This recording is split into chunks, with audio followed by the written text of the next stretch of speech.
Kenyang ya. Ini jam-jam rawan ini ya. Jam rawan ngantuk ini. Ya, tentang happy marriage, Bapak Ibu.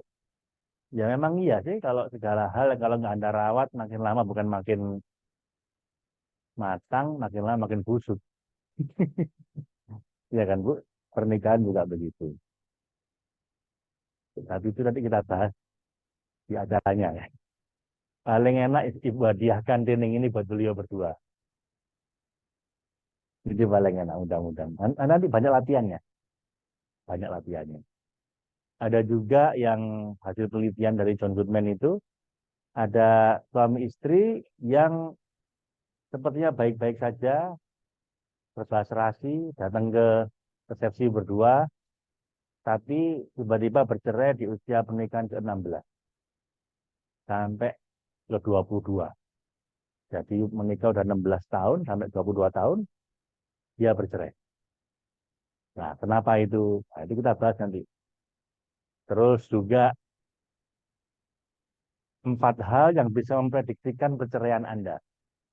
Jadi guru saya ini 2 orang datang, Bu, lu ngobrol-ngobrol, silakan ngobrol-ngobrol. Dia cuma lihat aja kondisi bagaimana mereka berdua ngobrol-ngobrol. Paling cepat 7 menit, paling lama dia 2 jam. Beliau bisa bilang Anda akan bercerai pada tahun kelima gitu. Dengan ketepatan prediksi 91%. Ini suami istri yang istrinya family therapist, suaminya peneliti. Dan itu berdasarkan penelitian selama 33 tahun dengan 3.000 pasangan. Dia bisa memprediksi dengan ketepatan 91%. Hanya dengan lihat orang ngobrol-ngobrol suami istri, waduh. Kalau kayak gini, kayaknya Bu, 7 tahun lagi bisa. Atau kalau enggak, pernikahan merasain.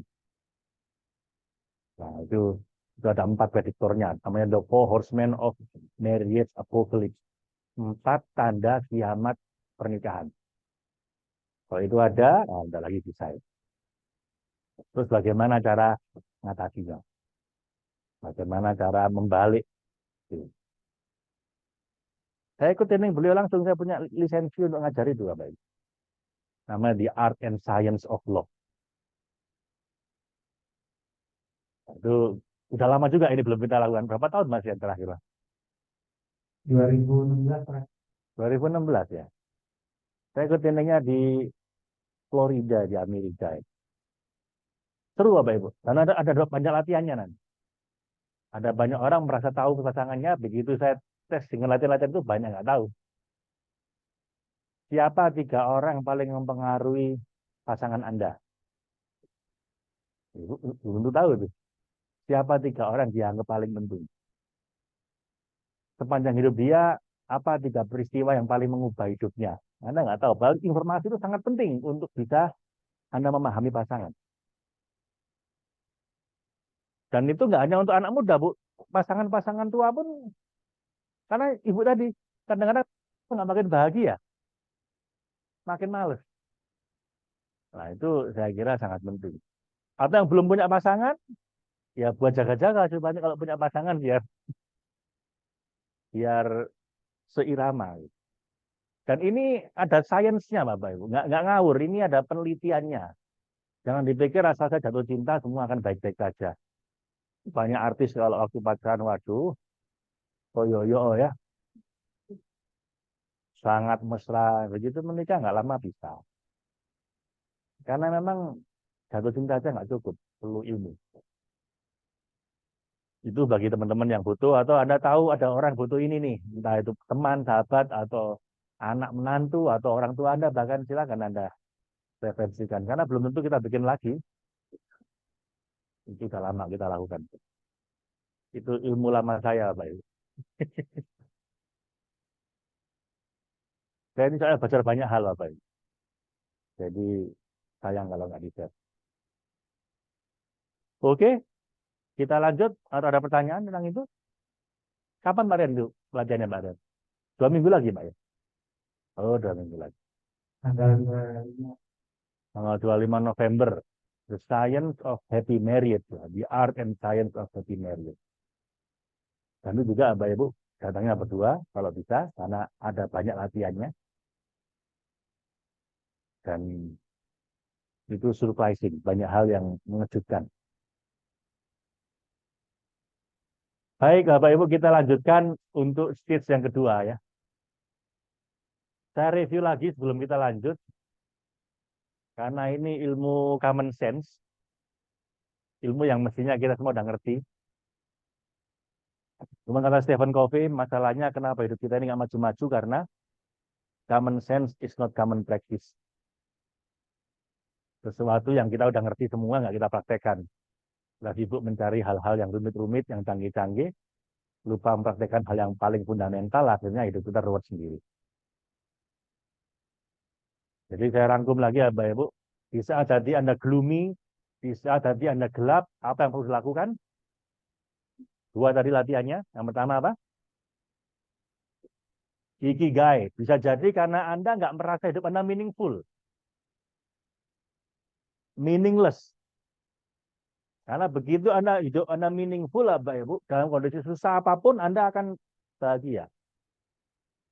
Sementara kalau hidup Anda meaningless, nggak memiliki makna, Anda punya segalanya, Anda stres. Kayak para selebritis di Korea Selatan, di Hollywood, itu punya segalanya, tapi karena meaningless, bunuh diri. Iya. Sementara para pejuang yang tiap hari kondisinya perang, dia tetap semangat. Kenapa? Karena hidupnya meaningful. Nah, bisa jadi Anda ruwet, gloomy, bingung, sumpek karena stres, karena nggak ada hal yang meaningful. Nggak cukup meaningful untuk Anda perjuangkan. Maka perlu Anda cari ya, Bapak Ibu.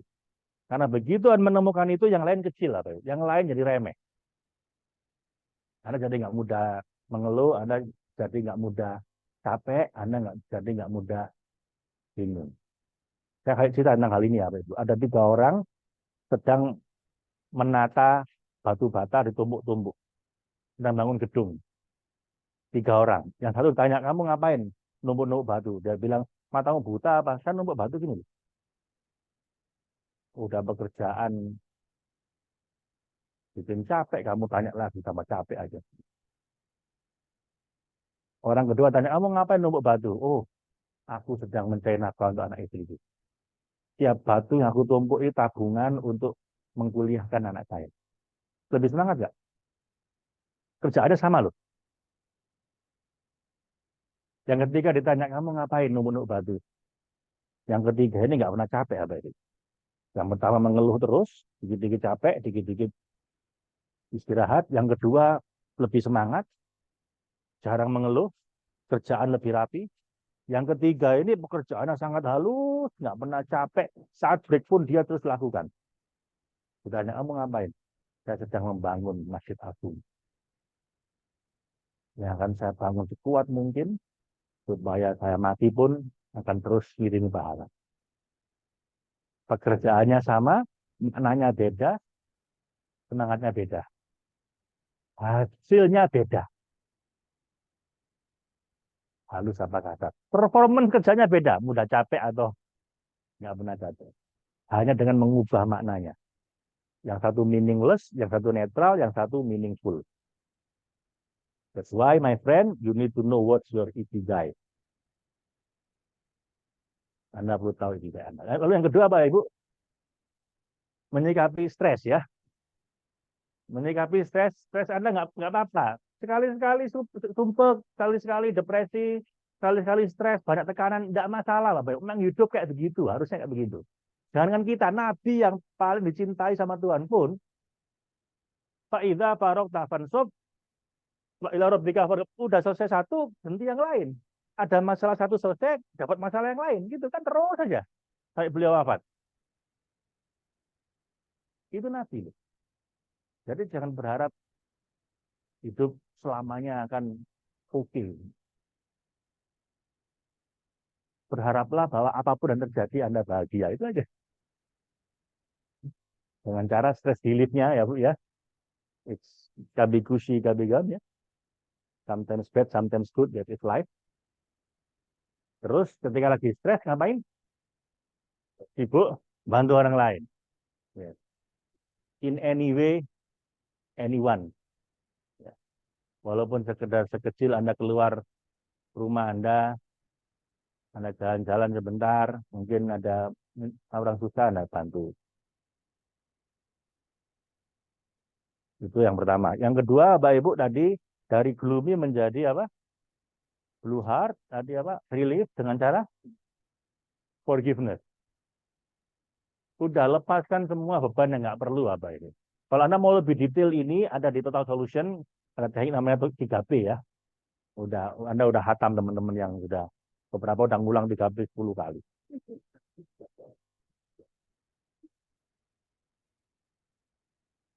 Nah, di sini saya rangkum simpel saja, Bapak Ibu, dari semua masalah emosi itu, marah, stres, sedih, macam-macam itu, core-nya adalah Anda perlu memaafkan dan minta maaf pada Tuhan, orang lain, diri Anda sendiri. Ya. Nah, latihan kita tadi itu, Bapak Ibu, itu bukan sekali latihan selesai ya. Tiap kali Anda merasa mungkin ada beban di hati Anda tulis surat kayak gitu tadi. Ya, kayak Anda tiap kali Anda butuh, Anda berdoa. Cuman kali ini ditulis. Tiap kali Anda dada Anda nginget anak Anda, misalnya atau orang tua Anda, atau mantan Anda tuliskan surat permohonan maaf pada Allah mewakili dia. Tiap kali Anda sedih, kenapa kok mertua saya seperti itu? Kok makin tua nggak makin mungkin rajin ibadah, kok tambah makin males sama. Tuliskan surat permohonan maaf pada Allah untuk beliau. Anda boleh koleksi surat itu tadi jadi buku nanti. Diterbitkan. Tinggal diedit yang privat jangan dia. Kan? Jadi ya judulnya munajat. Ya, ya. Munajat tuh. Nah, itu. Jadi permohonan maaf. Ya, Bapak Ibu, itu bukan sekali selesai. Dan nggak perlu dikirimkan kemana-mana, karena itu untuk Allah, bukan untuk orang lain. Cukup Anda baca sendiri. Ya. Nah, sekarang proses yang ketiga. Tahap kedua dari proses yang ketiga. Dari blue heart menuju red heart, menuju happiness. Apa cara untuk happy ya, Bapak Ibu? Saya itu ikut kursus, Bapak Ibu. Judulnya Certified Positive Psychology. Setahun kursusnya. $4.000. Kemudian saya kemarin ikut konferensi di Australia. Di Sydney sama di Melbourne. Sebulan saya tinggal di Australia. Untuk ikut World Congress on Positive Psychology. Kongres dunia di bidang psikologi kebahagiaan. Dan bertahun-tahun terakhir ini saya belajar banyak tentang masalah the science of happiness. Tentang pendekatan ilmiah bagaimana kita bahagia. Dan semua itu kalau boleh Anda pers, Anda rangkum, Anda jadikan sesuatu yang sangat sederhana untuk dipraktekkan, saya akan propose, saya akan ajukan ini. Ultimate time. Sudah. Ini Anda kuasai, kelar sudah. Ada peneliti dari Rusia namanya Sonia Lyubomirsky, sekarang ngajar di University of California Riverside. 30 tahunnya ketemu langsung dengan beliau di Australia. Dia bilang ini ulang tahun ke-30 penelitian saya. Bukan beliau ya. Beliau benar 60 tahun. Penelitian saya ini ulang tahun ke-30 tahun. Penelitian tentang the how of happiness. Bagaimana kita bisa lebih bahagia. Dia bikin 12 resep untuk hidup lebih bahagia. Dan 12 itu kalau mau Anda peres, tadi. Jadi ini setelah melalui kerumitan yang berliku-liku habis ratusan juta bertahun-tahun Bapak Ibu. Akhirnya ketemu kembali sesuatu yang kita semua udah tahu. Common sense. But not common practice. Apa itu? Ultimate time. Anda ingin bahagia, berbuat baiklah. Anda ingin membahagiakan orang lain, berbuat baiklah. Anda ingin Tuhan bahagia lihat Anda, berbuat baiklah. Jadi triple effect of kindness. bikin Anda bahagia yang melakukan, bikin yang Anda bantu bahagia, bikin Tuhan yang menyaksikan kita juga senang sama kita. Bahkan empat, bikin orang lain yang lihat yang kita lakukan juga ikut bahagia. Benar nggak? Anda kalau lihat ada orang berbuat baik, Anda ikut tersentuh nggak hati Anda baik? Ya ikut berbuat baik, cuma ikut lihat doang. Nah sekarang mari ini kita perdalam apa sih kebaikan hati ini. Anda perlu baik hati ya Bapak Ibu pada diri sendiri, lalu juga pada orang lain. Kita susah berbuat baik pada orang lain kalau kita nggak baik hati pada diri sendiri. Beberapa orang itu kalau ngaca, bercermin, lihat dirinya itu nggak suka. Ada nggak gitu? Saya punya kenalan, tiap lihat kaca, aku itu tiap bercermin kesel. Lihat diriku sendiri. Jadi dia nggak bahagia dengan dirinya. Lah, orang kayak gini, Bu, susah juga berbuat baik. Karena dia nggak punya cukup energi untuk diberikan orang lain, yang dia nggak punya untuk dirinya sendiri. Makanya Anda juga perlu berbuat baik pada diri sendiri. Terus bagaimana cara berbuat baiknya, Bapak Ibu? Ini saya skip aja, sudah sering bahas. Ada tiga hal kalau Anda mau berbuat baik pada orang lain sekaligus di Anda sendiri. Yang pertama adalah di level pikiran. Yang kedua di level perasaan. Yang ketiga di level tindakan. Jadi Anda baru baik kalau Anda punya tiga-tiganya. Diri sendiri, pikiran, perasaan, dan tindakan. Kurang satu nggak jalan.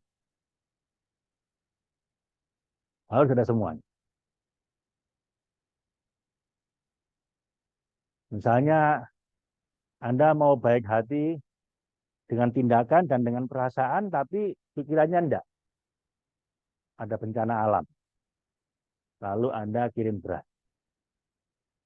Terpakai nggak? Ini listrik mati semua, nggak ada apa-apa, lalu cara kirim beras. Ya masa pakai apa coba? Nah itu Anda bantu.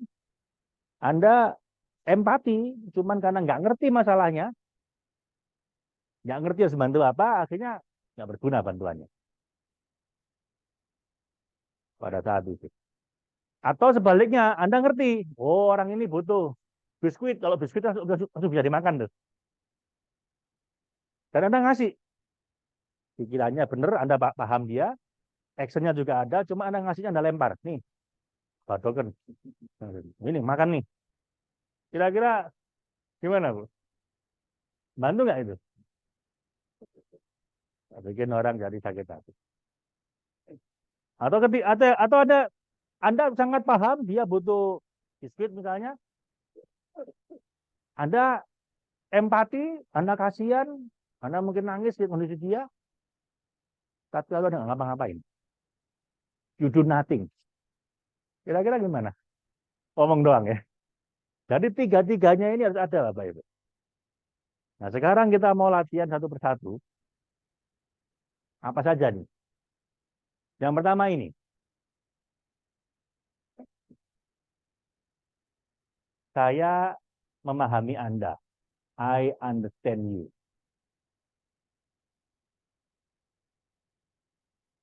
Saya ingin Anda Bapak Ibu melakukan satu latihan untuk mengatasi masalah ini.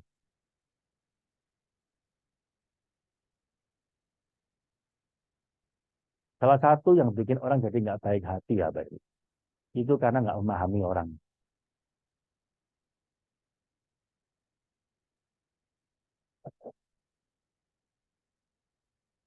Misalnya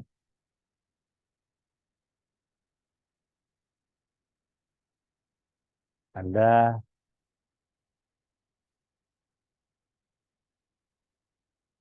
semua orang terus dia dari awal sampai akhir ngomel terus. Anda jengkel nggak? Jengkel ya?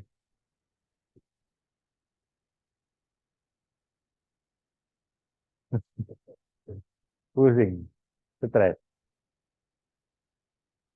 Tapi akhirnya Anda tahu bahwa dia begitu karena dia mengalami hidup yang sangat berat di rumah ini. Begitu tahu bahwa dia jadi seperti itu gara-gara hidupnya sangat berat, masalahnya mungkin berat. Anda lebih empati nggak dengan dia? Jadi kadang-kadang itu menghakimi orang lain gara-gara nggak tahu situasinya.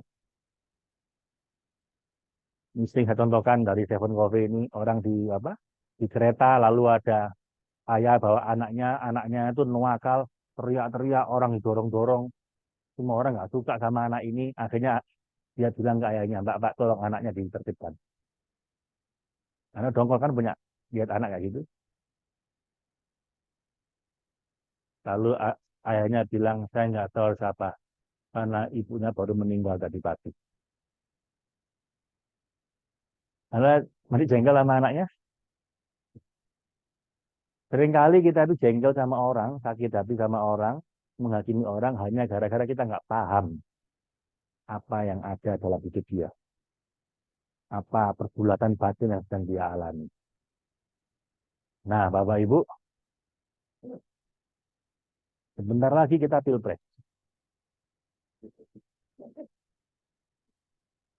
Saya yakin nggak semua orang di sini milih orang yang sama, bener nggak? Nah, siap-siap akan berantem. Jangankan beda rumah, kadang-kadang serumah beda pilihan apa ini? Suami istri. Nah, kalau Anda nggak menguasai ilmu ini, stres nanti Anda. Nah, kalau Anda mau baik hati, Anda harus sadari ini apa itu?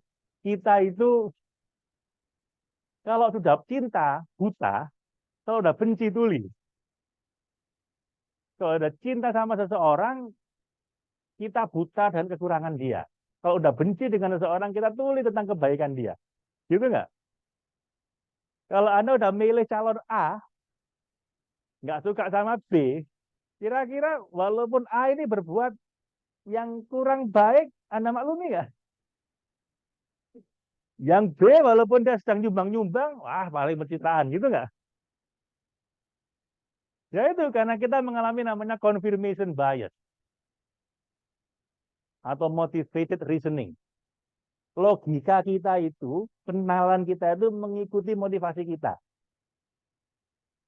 Loh, tapi memang si A ini kelebihannya banyak. Apa kelebihannya? Ini. Ya, soalnya Anda senang. Dia juga punya kekurangan sebenarnya, itu. Nggak Anda lihat. Kenapa? Karena Anda udah senang sama dia, Anda cinta buta sama dia. Sementara si B, Anda bilang, tapi dia itu nakal, dia itu jahat, begini. Tapi kan dia bukan setan, Pak. Artinya, masa dia nggak punya kebaikan? Kalau nggak ada kebaikannya, masih ada yang milih sih. Kan pasti ada kebaikannya. Anda lihat nggak? Enggak, Pak. Pencitraan semua gitu kan misalnya. Kenapa? Anda udah benci tulis. Anda udah benci, Anda tulis sama kebaikan dia. Nah, jadi ya, Bapak Ibu, saya tidak minta Anda ganti pilihan ya. Apapun pilihan Anda, Anda. Saya minta Anda tidak usah berantem, itu aja loh. Kenapa? Karena tiap orang punya logikanya masing-masing. Kita akan mencari hal-hal yang mengkonfirmasi apa yang sudah kita pilih. Jadi kita ini, saya tanya Anda, ketika jatuh cinta sama seseorang, Anda jatuh cinta dulu, baru mencari alasan kenapa dia layak dicintai, atau Anda bikin listing dulu, daftar kebaikan dia, sehingga Anda cinta sama dia. Gimana? Jatuh cinta dulu.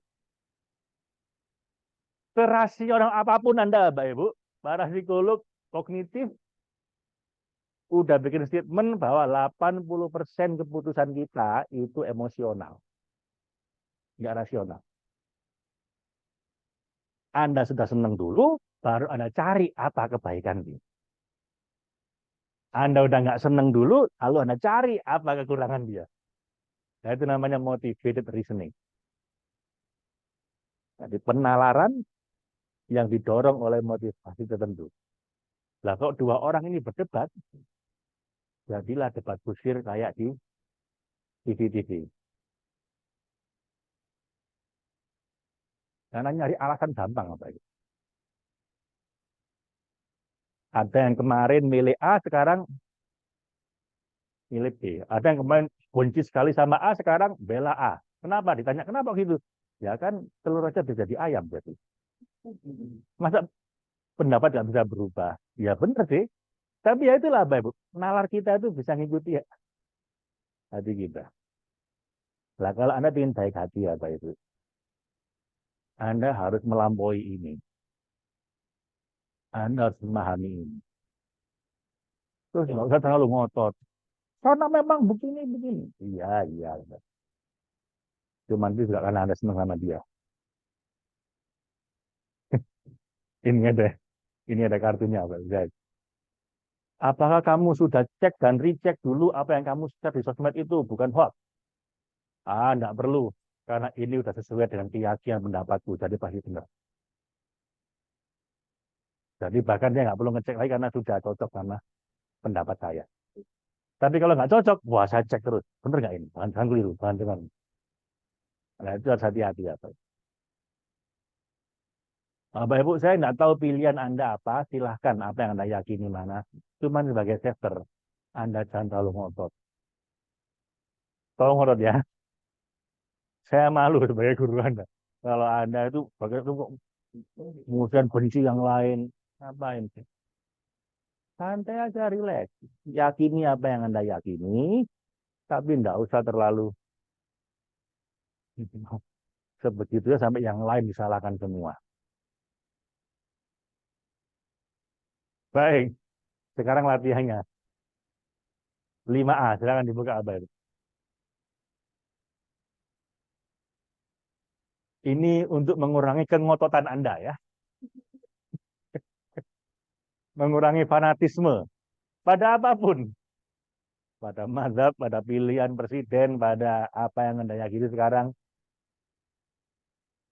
5A udah ketemu apa Ibu? Nah, sekarang coba Anda lihat kan, Anda lihat nih. Jelaskan ketika Anda terjebak dalam pola pikir cinta buta, benci tuli ya, menghakimi atau konsumsi bias. Saat saya cinta buta pada seseorang atau satu kelompok atau satu mazhab, saya hanya bisa lihat kebaikannya dan memaklumi kekurangannya.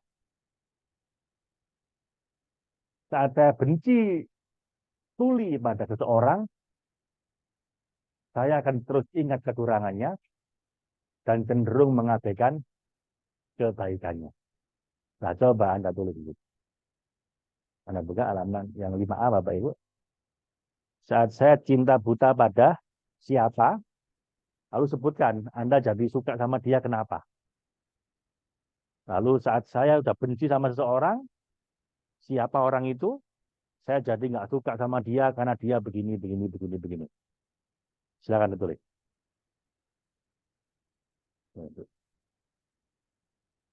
Ini supaya kita aware, Bapak Ibu, kita sadar ya. Silakan, Bapak Ibu.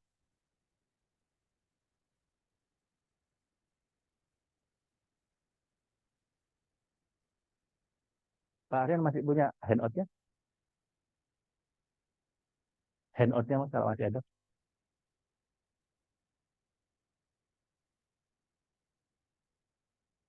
Jelaskan situasi di mana Anda ketika Anda sudah senang sama seseorang, senang pada sebuah partai atau senang pada presiden calon Anda itu, jelaskan situasinya seperti apa. Saya suka sekali sama dia karena apa? Coba tuliskan, Mas. Saya senang sekali sama dia karena tulis apa? Satunya lagi, saya benci sekali sama dia karena apa? Tuliskan.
Jelaskan situasi ketika Anda senang sekali sama seseorang, sama partai, sama sebuah pengajian, sama sebuah madhab, sama pilihan Anda.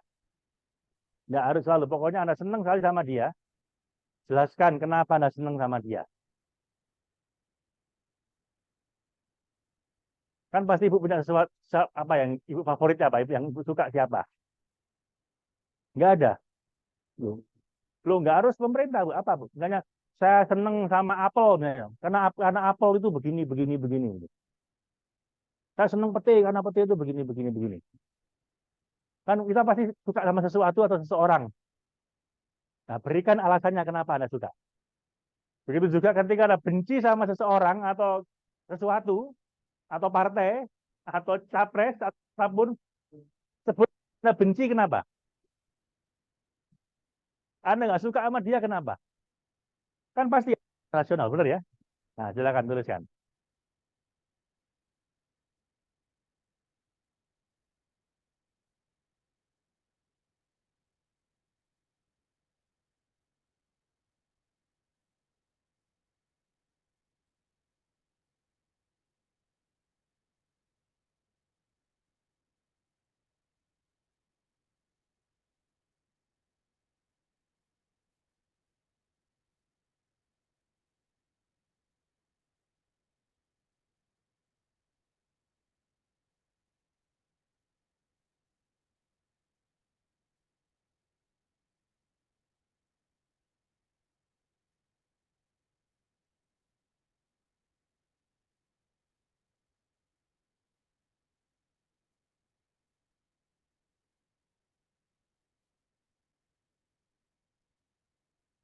Jelaskan juga lakukan ketika Anda suka sama hal itu atau orang itu, dan apa yang Anda lakukan ketika Anda benci sama orang itu atau sesuatu itu.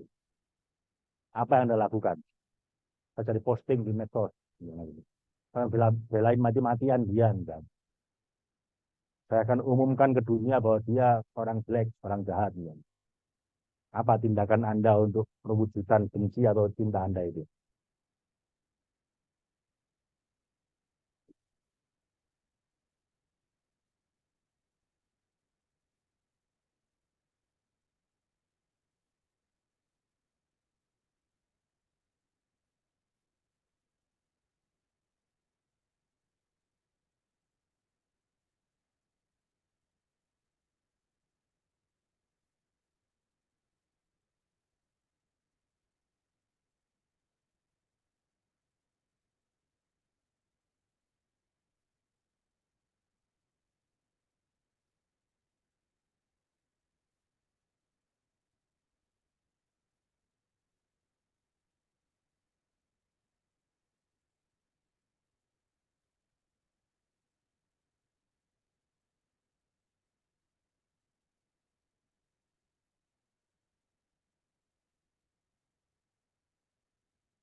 Dah,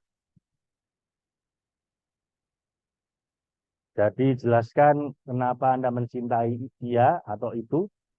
Jelaskan kenapa Anda benci dia atau itu. Alasannya apa? Nah, sekarang perhatikan Bapak Ibu. Ini yang paling penting ini. Setelah Anda tulis itu, lanjutkan pada bagian yang Anda cintai. Dan karena itu saya jadi memaklumi kekurangannya apa. Sekarang saya paksa Anda mencari kekurangan orang yang Anda cintai itu. Kalau bukan orang sesuatu, apapun. Ibu bilang cinta apa? Ibu suka apa? Oke, Palestina. Ibu bisa nyari nggak? Ada apa di sana? Agak sensitif ini ya. Ada kurangnya nggak? Oke, kalau ibu meyakini nggak ada kekurangannya ya udah ibu skip aja. Oke, jadi Anda cari apa ibu? Kekurangan dia apa yang selama ini Anda maklumi. Anda tahu dia punya kekurangan ini tapi Anda maklumi. Nah itu, kalau udah suka susah nyari salahnya. Ya itu makanya cinta buta. Tapi pasti dia punya kekurangan kan, Bu? Lah makanya tuliskan. Dan saya memaklumi kekurangannya ini. Kebalikannya ini pun juga susah, Bapak Ibu. Anda udah benci sama seorang, sekarang coba cenderung Anda mengabaikan kebaikannya. Ada nggak sisi baik dia? Nggak gitu. Lah ya itulah bikin kita jadi selama ini fanatik. Padahal kan nggak ada, Bapak Ibu, orang sepenuhnya baik, nggak punya kekurangan. Dan nggak ada juga orang sepenuhnya jahat, jelek, nggak ada kebaikannya. Ada Bu, kekurangannya. Ya sudah, Ibu tulis. Saya cuma ingin Anda berpikir, Bapak Ibu, yang Anda puja-puja itu nggak sempurna. Yang ada benci itu bukan setan. Gitu loh.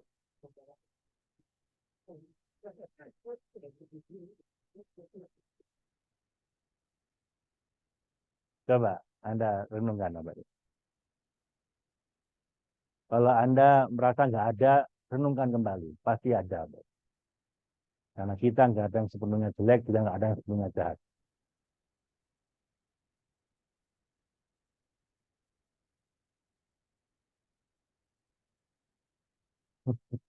Ini agak menantang, Bapak Ibu ya. Kalau udah cinta susah nyari kekurangannya, kalau udah benci susah nyari baiknya. Itulah sebabnya Anda saya paksa supaya Anda nggak terlalu ngotot ya.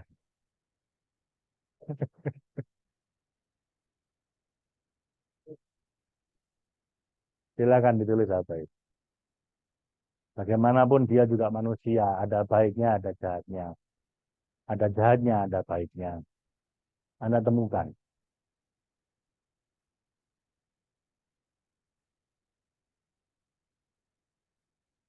Ini untuk melawan kecenderungan confirmation bias. Ini untuk membalik kecenderungan motivated reasoning. Ini untuk membuat kita jadi lebih moderat. Nggak terlalu ngotot bahwa ini 100% baik, itu 100% jahat. Yang ada orang itu gradasi apa itu.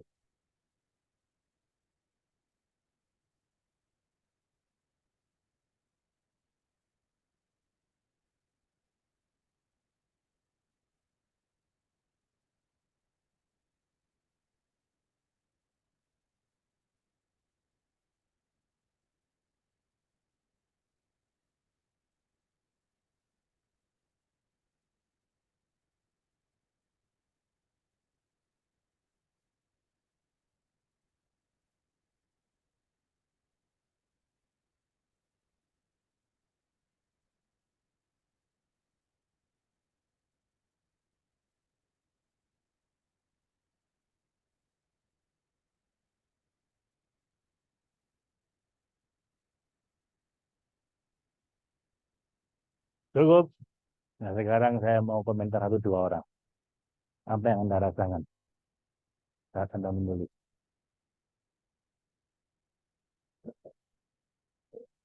Apa-apa itu?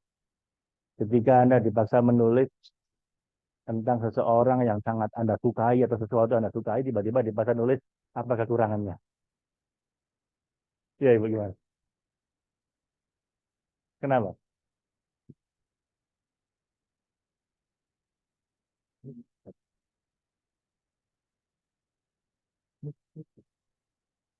Oke, terus apa yang dirasakan kalau udah gitu? Nah, Bu?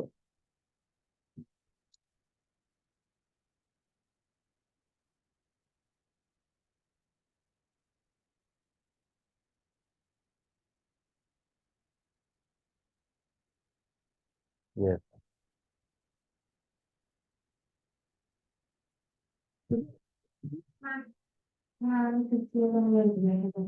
Hmm. Hmm.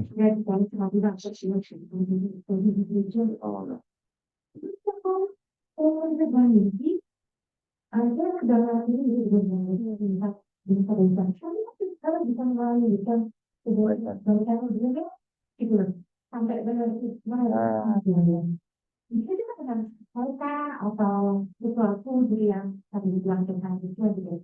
Jadi kalau dari kota itu jadi apa normal itu karena saya tidak bisa mengalami karakter itu buka itu bukan gitu. Jadi satu aja saya dengan sadar menurut saya banyak durasi momen yang menyakiti diri saya sangat-sangat gitu ya. Sampai saya berasa tidak bisa nafas gitu. Tapi enggak after itu bisa Kebaikannya. Dan apa yang dirasakan? Ketika ibu bisa melihat kebaikannya itu apa yang dirasakan? Bencinya turun, sakit hatinya turun atau gimana? Yes, ya. Ya itu yang saya maksud Bapak Ibu. Begitu Anda lihat orang yang benci itu ternyata juga sisi baik. Karena jadi turun sakit hatinya. Loh ya normal, ya itu yang kita cari. Itu yang kita cari. Gitu loh. Tidak masuk di dalam. Dan saya tidak merasa sulit dengan keburukan dokter ke Yes. Dan saya mau tanya yang lain. Yang awalnya mungkin, wah senang sekali sama itu. Begitu kita minta Anda menuliskan apa kekurangan dia yang selama ini Anda maklumi, apa yang Anda rasakan? Ada yang mau menyampaikan? Atau Anda benci dengan seseorang, dengan sebuah partai mungkin, seseorang, lalu saya paksa Anda untuk mencari kebaikannya yang selama ini Anda abaikan, apa yang Anda rasakan? Gimana Pak?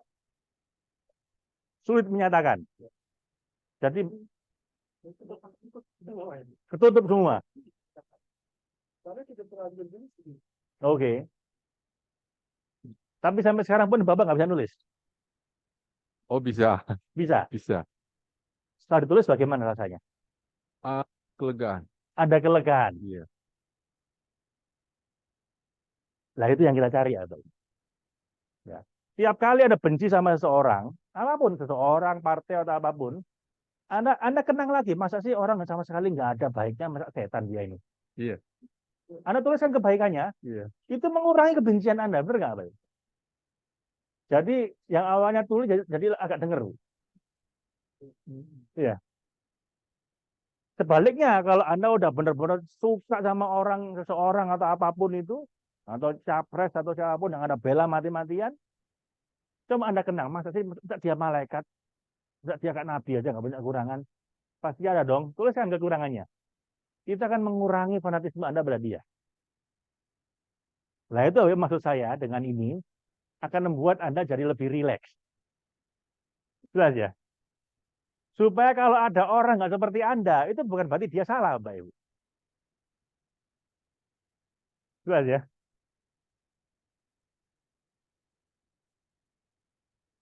Pak, tapi saya memang ini berdasarkan fakta, Pak. Loh, dia pun juga berdasarkan fakta. Cuman faktanya beda yang Anda ambil.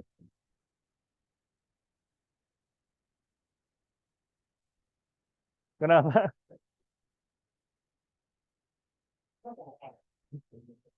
Faktanya apa? Ada benernya. Oh, nggak ada benernya. Dua profesor berdebat di TV ya, Pak Ibu. Sama-sama bawa faktanya. Bisa saling berbeda pendapat. Iya. Saya berapa kali ngutip apa omongannya Pak Profesor Jimli Asibuki ketika di sidang. Dia bilang bahwa kalau ada orang beda pendapat, itu karena tiga. Satu, karena beda fakta yang dia pegang. Dia pegang fakta, tapi beda fakta yang dipegang itu. Ini bagaimana cara membereskannya? Tinggal datang, cocokkan. Ya, toh? Itu gampang. Yang repot yang nomor dua. Kalau beda kepentingan.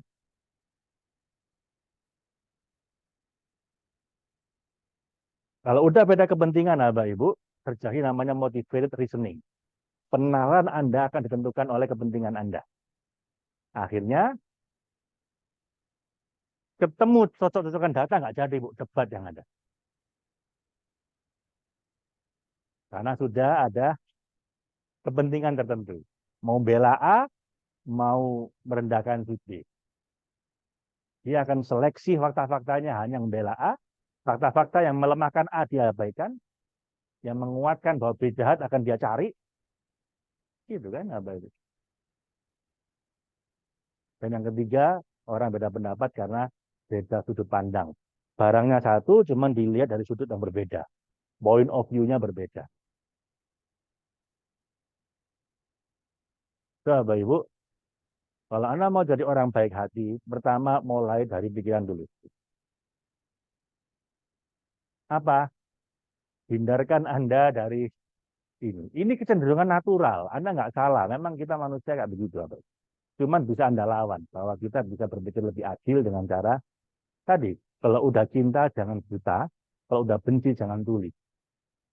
Karena orang nggak pernah sepenuhnya jahat, nggak pernah sepenuhnya baik. Orang itu gradasi apa itu. Ada baiknya, ada kurangnya. Ya, Ibu. Nah, lawyer itu menurut riset adalah pekerjaan yang salah satu yang paling banyak uangnya, tapi yang paling nggak bahagia. Loh ya, saya ngomong ngomong hasil penelitian ini. Kenapa? Ya karena kerjaannya itu memang menyeleksi fakta, Bu. Dia akan menyeleksi fakta yang bisa membantu klien dia, lalu akan bagaimana caranya fakta-fakta yang membuat klien dia ini jadi jelek dibuang. Ya memang itu. Kebalikan dari jaksa kan begitu. Kalau jaksa itu untuk nuntut, lawyer untuk bela.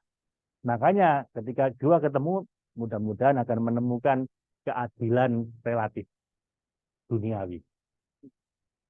Kita nggak bisa menemukan keadilan yang hakiki sampai di akhirat nanti atau lalu ada pihak ketiga namanya hakim yang berusaha netral untuk mana yang kira-kira paling tepat. Memang begitu.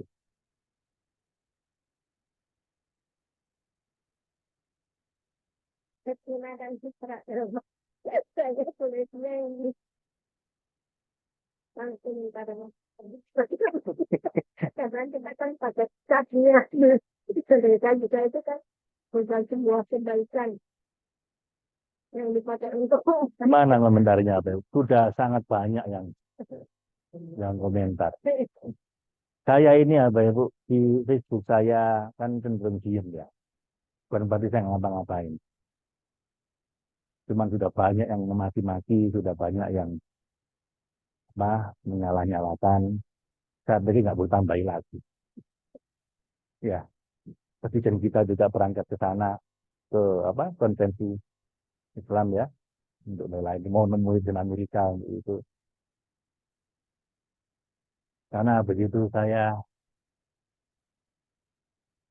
jadi lumpuh apa Ibu. Saya sedihnya saya nggak bisa ngapa-ngapain nanti saya. Makanya ayo kita lakukan yang bisa kita lakukan. Ya, kita sumbang, kita doakan. Cuman ketika saya dipapar dengan itu saya bisa ngapa-ngapain dengan. Karena itu lingkaran of concern saya, tapi saya nggak bisa ngasih pengaruh. Itu yang pikir itu ya. Kalau energi kita habis untuk melakukan sesuatu yang kita nggak terlalu banyak pengaruhnya, nanti sesuatu yang bisa kita pengaruhi, kita jadi nggak punya energi untuk itu. Saya penasaran cuma nangis doang loh, Bu. Akhirnya tugas-tugas saya yang lain nggak terselesaikan. Yang menjadi tanggung jawab saya akhirnya nggak terselesaikan. Makanya cenderung saya kurangi. Ya. Jadi dalam dunia ini ada namanya lingkaran pengaruh, ada lingkaran kepedulian. Ada sesuatu yang kita sangat peduli, tapi kita nggak punya pengaruh besar di situ. Kalau energi kita habis ke situ, akhirnya yang benar-benar di lingkaran pengaruh kita nggak keurus. Nah kan, padahal yang ditanya sama Allah nanti itu adalah yang di bawah lingkaran pengaruh kita. Ya cukuplah kita udah demo, kita udah nyumbang, kita udah doakan, sudah. Ayo kita perjuangkan terus. Cuman jangan sampai gara-gara itu Anda jadi kehilangan energi untuk Anda yang jadi kewajiban Anda harian, jadi nggak bisa Anda kerjakan karena habis energi Anda. Jadi ya kita bagi tugas. Jadi yang punya pengaruh cukup besar saja kita kirim karena Pak Presiden. Siapa mungkin memang tokoh-tokoh yang memang suaranya didengar orang banyak. Lah saya siapa? Cuman gini.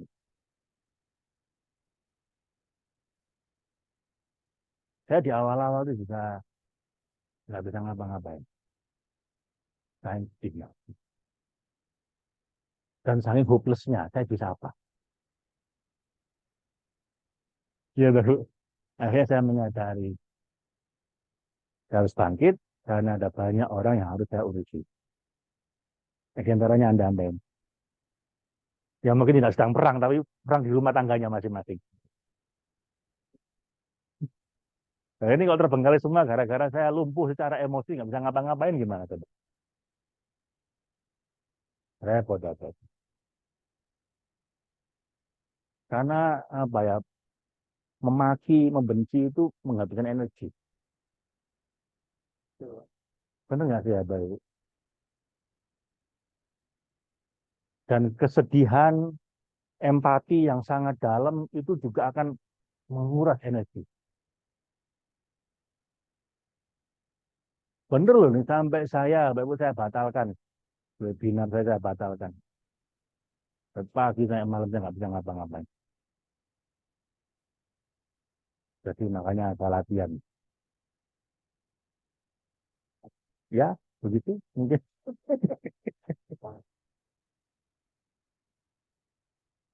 Baik, kita lanjutkan Bapak Ibu. Sekarang 5B ya.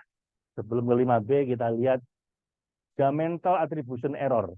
Kesalahan mendasar dalam menilai orang lain berdasarkan perbuatannya, menilai diri sendiri berdasarkan niat baik kita. Ini satu teori psikologi sosial lah, Bapak Ibu. Kita ini, gara-gara tadi itu, gara-gara confirmation bias tadi itu, kita kalau menilai orang lain, kita nilai berdasarkan yang kelihatan. Apa perbuatan mereka. Niatnya apa, kita nggak tahu. Benar nggak? Sementara kita ingin dinilai orang lain berdasarkan niat baik kita.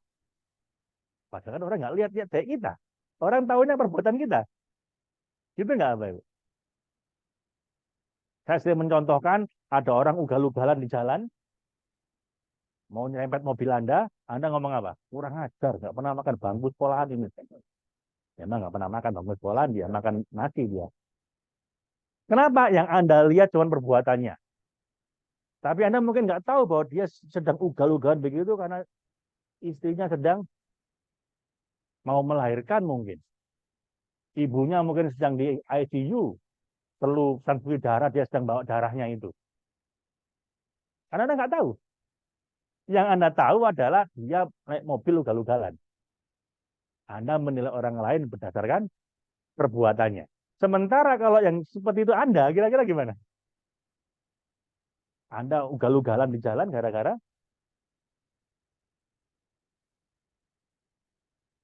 nggak makan sekolahan. Karena Anda mungkin sedang bawa darah untuk operasi ayah Anda mungkin. Terus Anda terabas semua, mau lampu merah, orang mau ngebel-ngebel, Anda nggak peduli. Kenapa? Orang kan nggak tahu niat baik saya. Lah, itu namanya Pak Ibu, fundamental attribution error. Ada ketidakadilan di level pikiran kita bahwa menilai orang lain berdasarkan perbuatannya, kita sendiri ingin dinilai berdasarkan niat baiknya. Lah, obat untuk ini Anda balik. Mulai sekarang, Bapak Ibu, fundamental attribution error Anda ganti dengan fundamental attribution angel. Nah, ini karangan saya sendiri, Kak. Kalau ini nggak ada istilah psikologi sosial di situ. Jadi jadilah kayak malaikat, Bapak Ibu, yang menilai orang lain berdasarkan niat baiknya. Walaupun seakan-akan perbuatannya kayaknya jahat atau nggak baik, tapi Anda berusaha berprasangka baik, jangan-jangan dia punya niat baik. Sementara yang kedua ini, maklumilah orang lain yang menilai Anda berdasarkan perbuatan Anda yang nampak. Kalau ada orang menghakimi Anda gara-gara perbuatan Anda bisa terima. Kenapa? Kan dia nggak tahu. Terus nggak apa-apa, maklumi aja.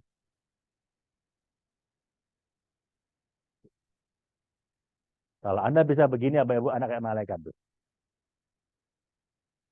Karena nggak normalnya manusia kayak gini. Manusia normal itu kayak tadi, error tadi itu. Kalau ini anda dengar malaikat apa? Misalnya ada supir angkot ugal-ugalan. Iya sih, dia kan tiap hari lewat jalan yang sama, kena macet yang sama, ngulang 10 kali. Coba kalau saya kayak begitu juga sumpek. Ada orang ugal-ugalan, oh mungkin dia lagi kebelet.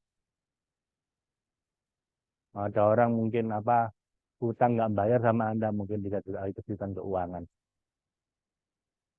Ada bos Anda uring-uringan, mungkin lagi dimarahi istrinya di rumah. Jadi Anda berusaha mencari alasan baik di balik perbuatan dia itu, sehingga Anda maklumi. Jelas ya? Sebaliknya, kalau ada orang menghakimi Anda bilang, iya nggak apa-apa. Kan dia nggak ngerti niat baik saya. Ada orang nggak suka sama Anda maklumi, nggak apa-apa, orang macam-macam. Kita nggak bisa maksa orang seperti kita. Anda memaklumi orang lain, sementara kalau orang nggak maklum sama Anda maaf. Nah itu baru Anda fundamental attribution angel. Jelas ini ya? Nah sekarang latihannya Bapak Anda lihat latihan 5B, mengubah kecenderungan diri saya dari error ke angel. Caranya bagaimana? Jika satu hari saya terjebak dalam pola pikir menghakimi orang lain, seperti saat menemui kejadian apa, maka akan saya ubah pola pikir saya itu menjadi serba memaklumi dengan cara dengan niat baiknya apa. Coba Anda bikin skenario di situ, misalnya apa? Selama ini Anda yang suka menghakimi orang kayak apa? Misalnya ada lihat orang kaya flexing, Anda gimana? Biasanya Anda menghakimi dia sebagai orang sombong, misalnya gitu. Orang suka pamer atau riak, misalnya. Terus kan gitu. Biasanya dalam situasi begini, saya akan menghakimi orang dia riak, dia sombong, dia flexing. Lalu Anda ganti dengan angel, memaklumi. Oh, bisa jadi dia itu sedang mengajak orang lain untuk lebih sukses dalam hidupnya. Misalnya gitu. Oh, mungkin dia sedang pamer supaya orang lain, mungkin pamer sedekah supaya orang lain juga lebih suka sedekah. Anda cari alasan baik di balik kelakuan dia itu. Coba silakan Abang. 5B ya.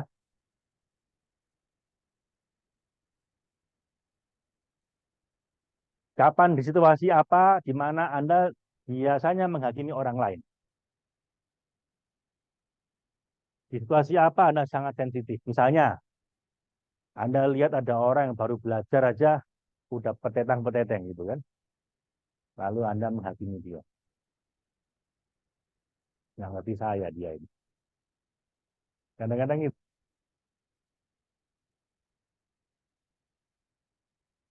Anda menghakimi dia. Nah, itu Anda ubah dengan narasi lain. Jangan-jangan dia seperti itu karena dia punya niat baik ini. Tuliskan itu apa itu. Silakan.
kehidupan. Kalau Anda ingin mendapat yang Anda raih, kalau Anda ingin meraih yang Anda inginkan, Anda harus bantu cukup banyak orang lain mendapatkan yang mereka inginkan. Anda ingin sukses, Anda bantu orang lain cukup banyak untuk mereka sukses. Anda ingin dibantu orang lain, Anda bantu cukup banyak orang yang bisa Anda bantu. Itu rumusnya ayah saya dulu. Ketika beliau masih sehat-sehatnya, beliau pesan ke ibu saya, "Ma, kita ini nggak tahu kapan kita akan mati. Bisa umur panjang, bisa mati muda. Tapi kita harus bantu banyak orang. Supaya apa? Supaya nanti kalau umur kita pendek, kita punya anak 7 ini, Allah ngirimkan orang-orang bantu anak-anak kita." Jadi emang boleh dengan sengaja nyari orang saya dibantu. Jadi kalau Anda dengan sengaja mencari orang-orang bisa dibantu, nanti Allah ngirimkan orang-orang yang bisa bantu Anda. Kalau doa ya Tuhan kirimkan saya orang yang bisa bantu saya itu udah basi ya, Bapak Ibu, malaikatnya udah bosen. Sedunia kayak gini semua doanya. Males aku. Itu nanti. Begitu ada orang bilang, "Ya Allah kirimkan orang yang bisa saya bantu." Ah, ini beda ini. Gitu kan nanti. Nanti Anda akan dibantu apa itu. Jadi caranya Allah itu kadang-kadang aneh-aneh ada bantu kita. Ya, asal kita juga suka bantu orang. Baik. Nah, sekarang tindakan nyata nih. Dan kebaikan hati nggak cukup di level pikiran, nah, Bapak Ibu, Anda juga tindakan hati di level tindakan, tindakan, perbuatan. Nah, ini saya kasih beberapa inspirasi saja, beberapa hal tindakan-tindakan yang bisa Anda lakukan. Nanti Anda pilih 2 hal yang bisa Anda lakukan malam ini. Jangan lama-lama, jangan tahun depan. Yang malam ini Anda pulang dari sini Anda bisa lakukan langsung. Ya. Jadi Anda bisa pilih, ini apa ini? Traktir orang yang tidak Anda kenal. Kirim pada 5 orang yang Anda kenal. Anda kirimi WA yang baik pada 5 orang. Jatuhkan uang Anda pas di belakang seorang, lalu bilang dia kalau uang dia jatuh. Pak, uangnya jatuh Pak, padahal uang Anda itu. Menyapa orang di lift atau angkot. Jangan diem menjadi angkot, Bu. Kejutkan tetangga Anda dengan membagikan kue atau masakan Anda yang baru dibikin. Ini yang hobi merah, Bapak Ibu. Buat HP Anda alarmnya bunyi 3 kali sehari. Tiap bunyi itu pertanda Anda harus berbuat baik. Ting, ting, ting, ting. Wah, ini saatnya. Ngapain ya? Nah gitu. Kalau benar-benar nggak ada, transfer ke saya boleh.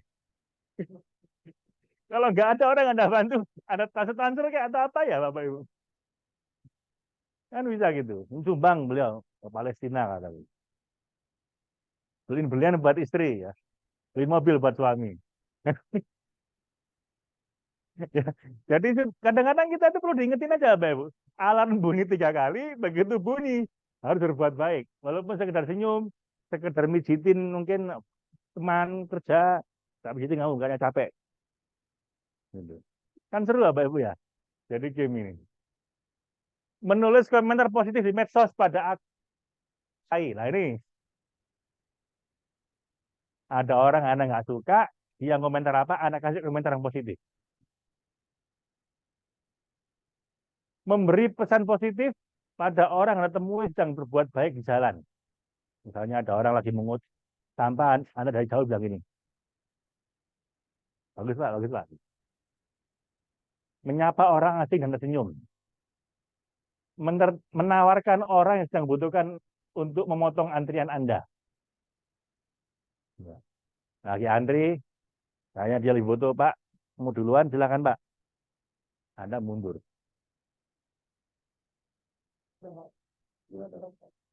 Duluan berak Pak. Oh iya, saya itu di Masjidil Haram kayak gitu waktu itu.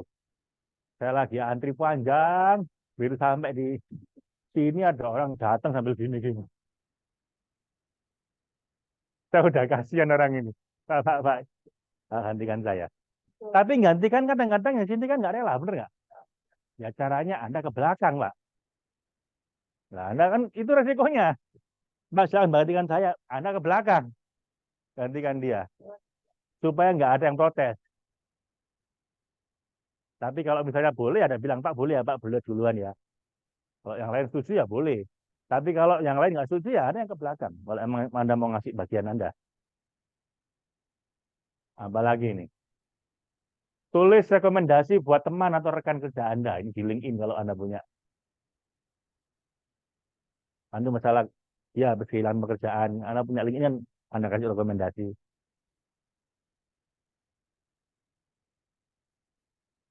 Ini bahasa Inggris. Bertemu customer service yang pelayanannya baik hati, Anda datangi manajernya, sama tentang dia. Siapa tahu gara-gara gitu dia dinaikkan gajinya, Pak. Anda bilang, Pak, itu pegawaiannya satu top. Bagus itu, Pak. Ya. Kalau kita sukanya lapor kalau dia nakal yang yang baik nggak dilaporkan, yang jelek dilaporkan. Nah, ini dibalik aku. Ajak bicara orang yang tersisih dari kelompok. Ini dulu hobi saya kayak gini. Mas Dhani juga begitu. Jadi kelompok-kelompok sisihkan ini yang kita temani apa ya. Saya dulu punya teman apa dulu. Anaknya bapaknya itu tukang pos. Dia kalau sekolah nggak pernah mandi. Jadi bau. Sementara teman saya lagi cewek cantik dari Bandung, wangi terus. Bapaknya direktur. Ini kalau cing yang nggak pernah mandi deket gitu, jangan deket aku bau gitu. Nah, saya itu tugasnya dulu bagian menemani orang-orang tersisih kayak gini, Bu. Jadi kalau orang yang keren-keren, yang temennya banyak, saya nggak pun nambahin teman lagi ke dia. Biasanya orang yang tersisih, yang nggak punya teman, yang di pojokan ruangan itu, biasanya teman saya. Tinggalkan catatan di mobil orang sedang parkir bahwa Anda menghargai posisi parkirnya yang bagus. Itu ini. Tuliskan pesan positif di kulkas untuk anggota keluarga Anda. Atau di spionnya suami kasih pakai lipstick I love you gitu. Ngapusnya susah. Tuliskan email ucapan terima kasih pada rekan kerja yang layak mendapatkannya. Manjakan diri Anda 30 menit sebagai wujud berbuat baik pada diri sendiri. Nah, ini perlu. Jadi nggak hanya pada orang lain, Bapak Ibu, pada diri sendiri juga perlu, Bapak Ibu. Ibu-ibu ke salon gitu kalau siang-siang apa? Ya relax, minum kopi, ya Pak. Healing-healing. Sedekahkan barang-barang yang nggak terpakai di rumah Anda. Ya kalau ngumpulkan bisa satu koper sendiri. Ya lemari nggak penuh, Bapak Ibu. Jangan nambahin lemari. Kalau ada barang masuk, ada barang keluar gitu loh. Anda beli barang baru, yang lama keluarin. Menuliskan 10 hal yang Anda syukuri di pagi hari, ulangi lagi sore hari. Ada orang tua yang kewalahan sama anaknya, Anda tawarkan bantuan untuk mengasuh agar dia bisa refreshing seharian. Nah, ini saya sampaikan Bapak Ibu supaya Anda tahu bahwa untuk berbuat baik itu nggak harus nyumbang 1 miliar. Nggak harus mengorbankan diri Anda, nggak harus. Anda bisa lakukan hal kecil-kecil kayak gini ya, Pak. Yang mana, Bu? Oh, namanya Anda jaga. Nah, Ibu yang lain, ada 30. Oh, udah capek ya. Ini kerja bakti di Kabel ini saya nggak bisa Bu kerja bakti. Saya tuh jarang kerja bakti. Yang ke-22 saat bertemu orang tua yang anaknya baik, sampaikan pujian Anda. Bu, anaknya berikan tip hadiah terbesar pada pelayan yang servisnya baik. Gojek, Anda ngasih tip berapa biasanya? Nah, sekali-sekali kasih yang agak gede ya, Pak. Memungut sampah, hafalkan nama orang-orang sekitar Anda. Ini saya juga agak susah, Pak Ibu, karena saya ini di sini banyak yang kenal, tapi lupa namanya. Nah itu. Ingat wajahnya, lupa namanya. Jadi saya mohon maaf, yang nomor 25 ini agak susah saya. Nomor 26, ganti self-talk negatif menjadi yang positif. Ini berbuat baik pada diri sendiri ya.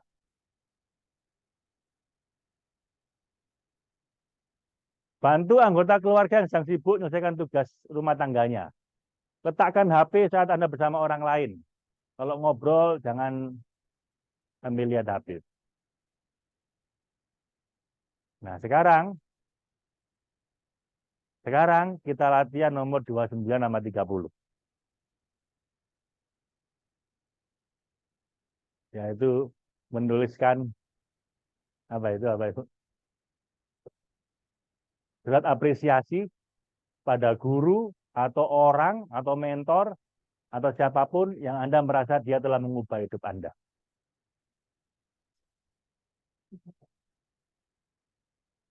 Mungkin guru SD Anda dulu.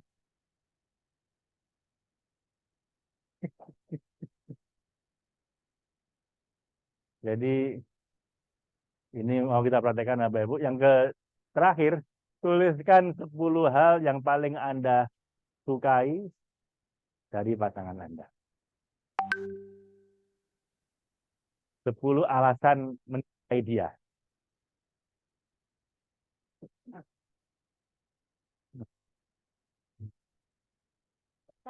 Awal dari apa, Bu?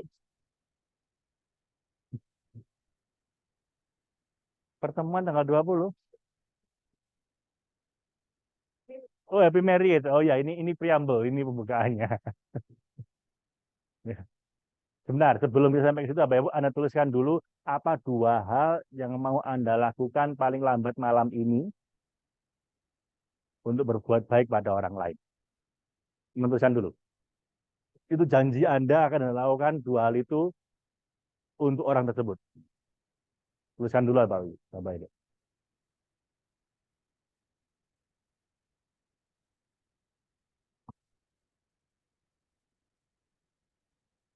Pak Ren mau bagi kertas? Boleh, boleh. Ya, sebenarnya di sini ada Bapak Ibu. Kalau Anda nggak dapat itu ada. Cuman Anda harus tulis 2 kali. Setelah tulis di sini, nanti di rumah disalin lagi. Kirim kasihkan ke dia. Lah kali ini kalau Anda butuh nanti dikasihkan ke orangnya itu dikasih kertas sama Pak Aryan dan teman-teman. Silakan dibagi, Mas Aryan. Kertasnya jangan ditulis dulu. Anda sekarang cukup menuliskan 2 janji Anda akan berbuat baik pada siapa paling lambat malam ini. Nggak harus ngasih uang 1 juta, nggak harus. Boleh yang lain. Kalau Anda punya ide yang lain boleh, apa itu? Nggak harus 30 tadi. Kalau Anda punya ide yang lain silahkan. Gimana Pak? Tadi pagi udah lewat, nanti malam ada lagi Pak. Nanti malam Bapak. Silahkan. Tuliskan 2 janji Anda. Dan nggak harus keluar uang Bapak Ibu. Nggak harus yang besar-besar.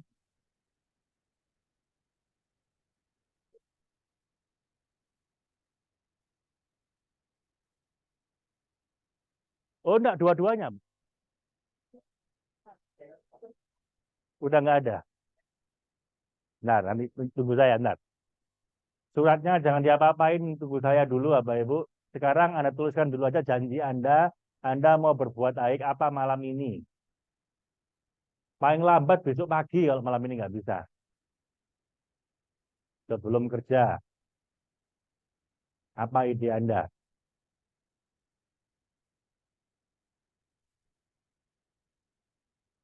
Teman-teman yang di rumah, yang online, silakan Anda tuliskan dulu 2 hal yang Anda janji akan Anda lakukan malam ini atau paling lambat besok pagi. 2 kebaikan pada orang lain. Kalau nggak ketemu orang pada makhluk Tuhan yang lain.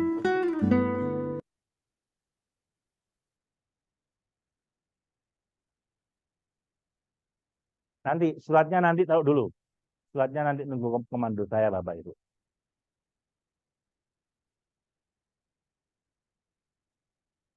Sudah?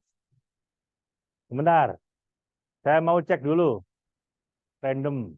Apa 2 hal yang Anda lakukan malam ini? Paling lambat besok pagi. Ada yang mau cerita? Ibu apa? Oh, ngobrol dengan pasangan. Ngobrol berbuat baik nggak Bapak Ibu? Ya, penting. Sip. Kan dua Bu ya. Satu lagi apa? Mendoakan siapa? Pasangan, oke. Ngobrol dan mendoakan pasangan. Oke. Ada yang lain? Ada ide-ide yang agak radikal gitu mungkin? Ibu apa, Bu?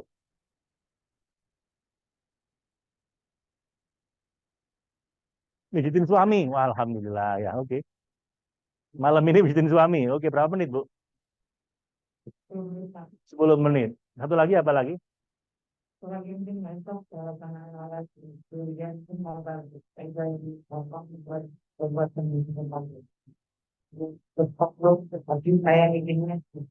Oke, jadi bantu teman untuk mengerjakan tugas kuliah. Oke, alright. Ini udah sini. Bapak apa, Pak? Apa, Pak? Yang Bapak janjikan apa, mau melakukan apa?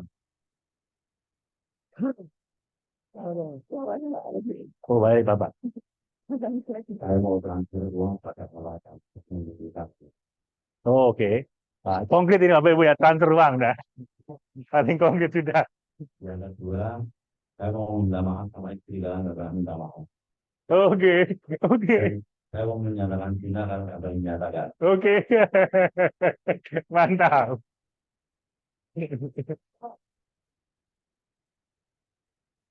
Baik, kerja ini, Bapak yang mewakili, Bapak. Di Balikpapan Bapak ya? Iya. Ah, oke. Oh, yang tadi pagi nggak dihitung, ini lagi. Oke, eh, saya terinspirasi untuk memberikan waktu kepada tukang parkir. Oke, yang parkir. Lalu saya terinspirasi untuk memberikan jadi sedekah untuk pemulung atau pemerintah yang saya inginkan. Oke, sip. Baik lambat besok pagi kalau bisa malam ini Pak ya. Amin. Good. Terima kasih. Nah, Bapak Ibu nggak sesusah itu berbuat baik. Karena Anda ingat nih nasihatnya Ibnu Athaillah As-Sakandari Bapak Ibu ya. Sedekah perbuatan baik yang diterima oleh Allah ciri-cirinya satu. Anda habis melakukan lupa.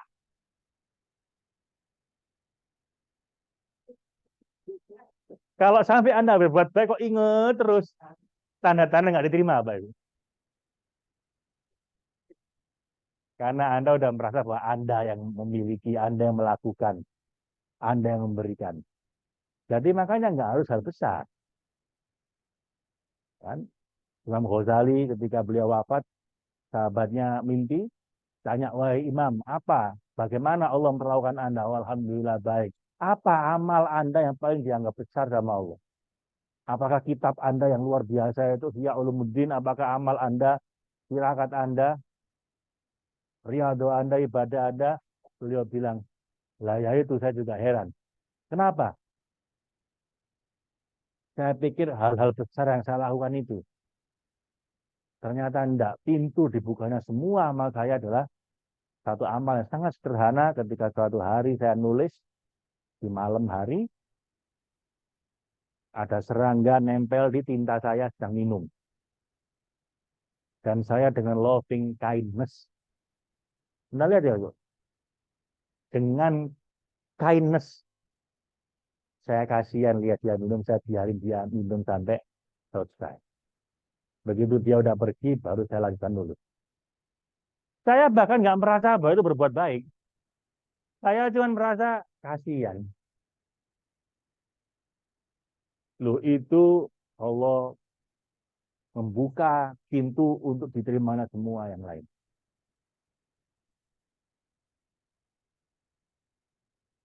Nabi Musa ditanya, Musa, kenapa kamu aku jadikan kalimullah? Nggak tahu ya Allah. Karena kamu suatu hari, gembalaanmu, kambing-kambingmu itu aku bikin semburat, lari kemana-mana. Lalu kamu memunguti mereka dengan penuh rasa kasih sayang tanpa ada mengeluh.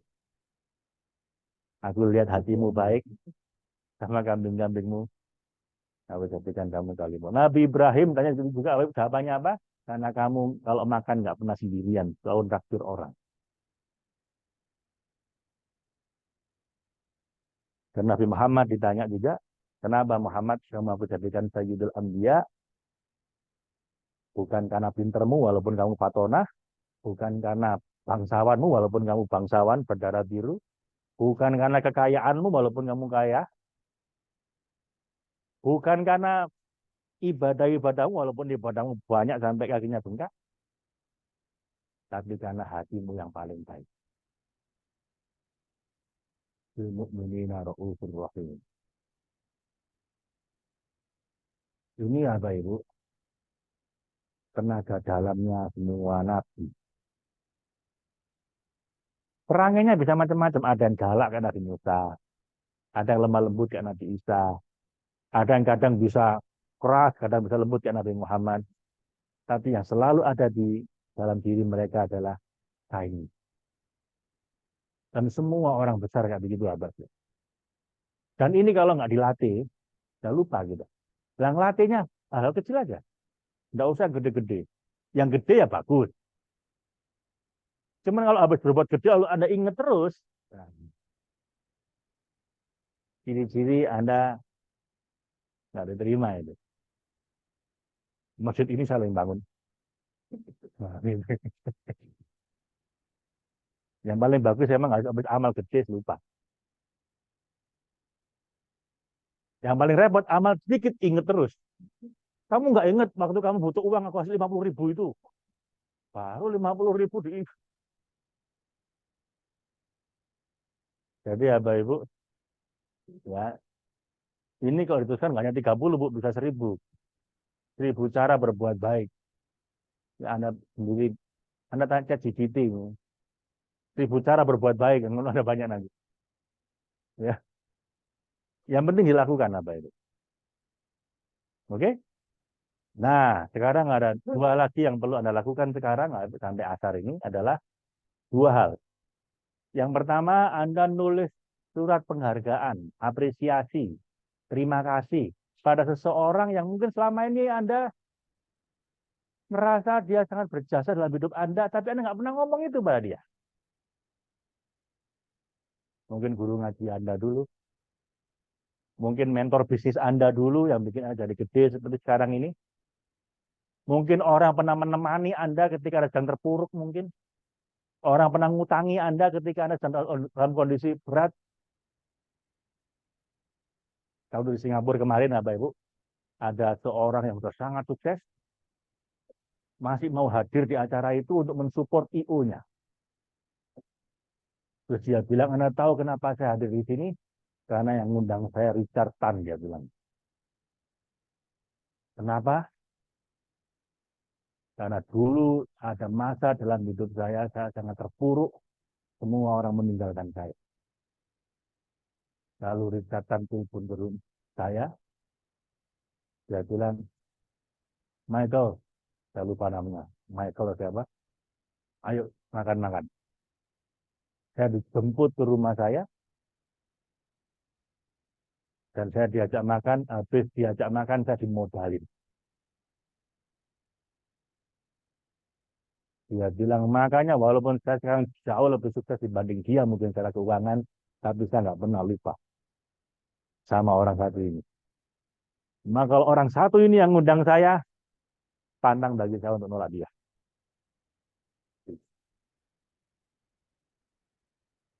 Allah mencintai berterima kasih pada orang-orang yang suka berterima kasih pada orang lain. Nah, siapa orang itu apa? Orang yang pernah hadir dalam hidup Anda dikirimkan oleh Allah untuk membuat hidup Anda jadi lebih mudah, lebih bahagia, lebih indah. Siapa orang itu? Anda tulisi dia surat, apresiasi. Nah, itu Anda tulis di sini. Nah, sini nanti kalau Anda, ini nggak ada amplopnya Pak Ren ya? Ada, oke. Tapi itu jangan dikirimkan ke kami ya Bapak Ibu ya. Itu Anda kirim sendiri, tapi saya kalau bisa jangan dikirim.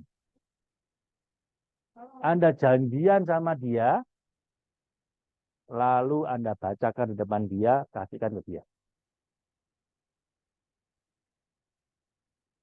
Kalau bisa yang masih hidup, Bu. Masa Anda mau baca di depan kuburannya? Ya walaupun tidak apa-apa juga kalau memang nggak ada sama sekali, tapi cari Bu yang masih hidup. Ya, siapa? Kalau saya satu orang itu adalah orang ngajari saya ngaji pertama kali. Guru ngaji saya yang masih hidup orangnya. Itu Quran tuh gede dicari satu-satu Bu sama beliau. Untuk menunjukkan pada saya berhentinya di sini ya. Kalau berhenti di sini nanti ngulanginnya di sini. Itu saya pakai penggaris Bu 1130 juz. Itu terakhir sebelum beliau transmigrasi ke Kalimantan. Ustadz saya yang pertama. Masih muda Bu. Paling 5 tahun, 10 tahun di atas kan. Gimana Bu? Bukan Pak Kandar. Kalau Pak Kandar yang sering ke rumah untuk minta. Iya.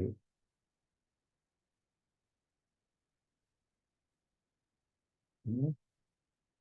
Ya.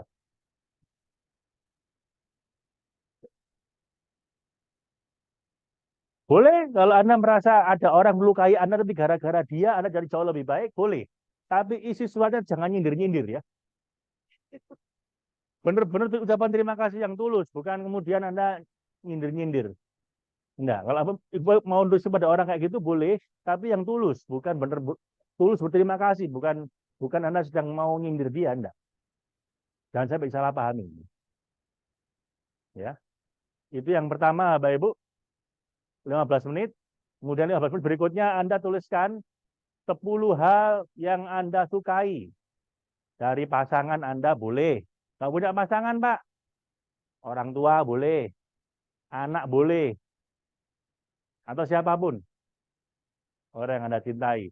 10 alasan kenapa Anda mencintai dia. Jelas ini Bapak Ibu? Jelas ya? Bisa ditulis? Bentar, saya akan film dulu.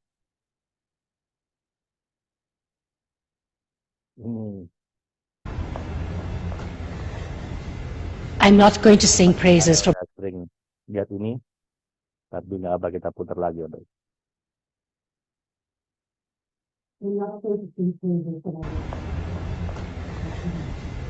I'm not going to sing praises for my late husband. Not today.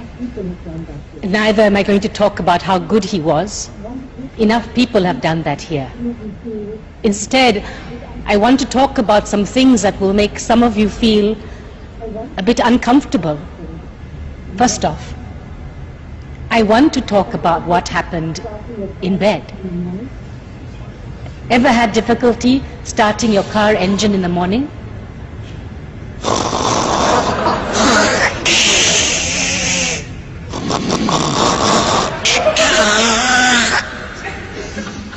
Well, that's exactly what David's snoring sounded like. But wait, snoring wasn't everything. There was also this rear end wind action going on as well. Some nights it would be so forceful, it would wake him up. What was that? He would ask. Oh, it's the dog, I would say. Go back to sleep, dear. Or you might find this all very funny, but towards the end of his life, when his illness was at its worst, these sounds indicated to me that my David was still alive. And what I wouldn't give just to hear those sounds again before I sleep.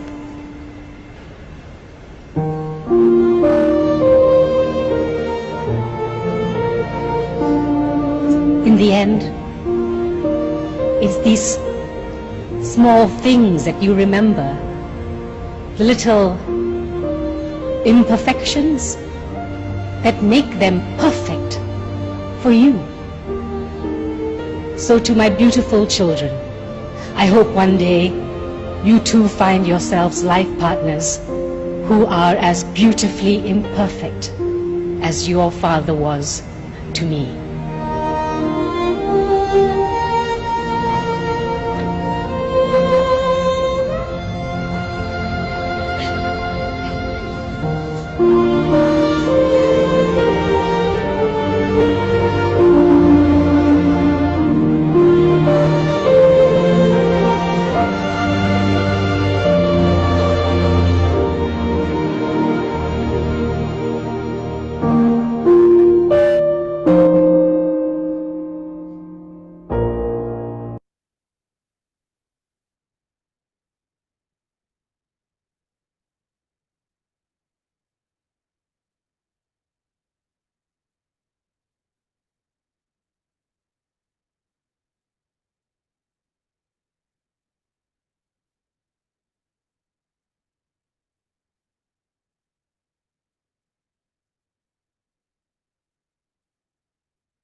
Seorang berjalan rohani, setelah sekian tahun dia mencari guru, akhirnya dia menemukan seorang guru spiritual yang terkenal bisa membawa murid-muridnya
Dengan rahmatnya kau dan aku mengucap ikrar bersatu.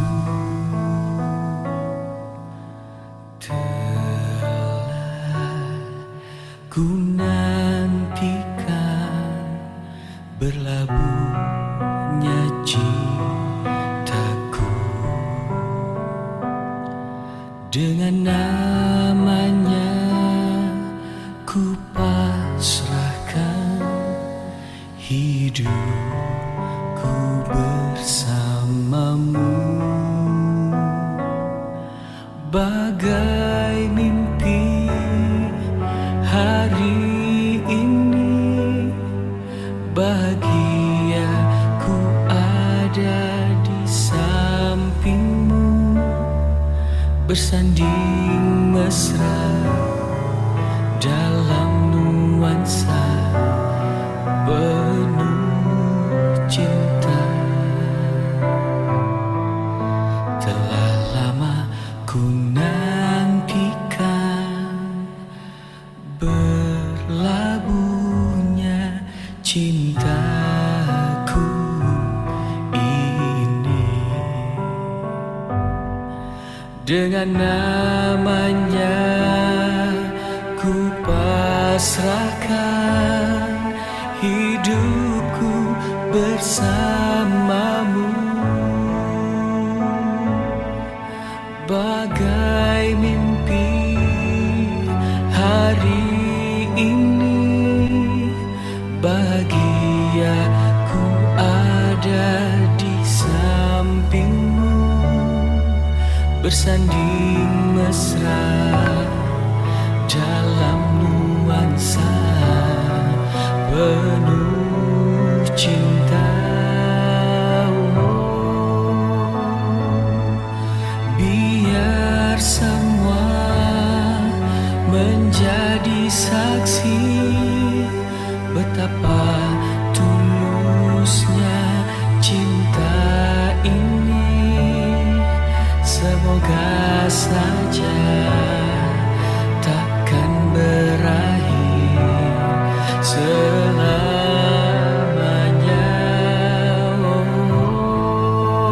Oh, biar semua menjadi saksi betapa tulusnya cinta ini. Semoga saja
Dalam ilmu psikologi perkembangan dan dalam pengalaman hidup kita sepanjang kita tumbuh dari anak menjadi dewasa, mencintai dengan cinta romantis itu adalah cinta pertama kita. Itu adalah stage pertama atau tangga pertama bagi kita untuk belajar mencintai. Bukankah begitu Bapak Ibu? Kita mengenal cinta monyet, kita mengenal mencintai orang yang kita naksir pada dia. Maka lagu tadi adalah pelajaran pertama tentang cinta. Mencintai pasangan kita. Mencintai dengan cinta romantis. Cinta yang penuh gairah dengan istri atau suami kita. Dan ketika kita melewati fase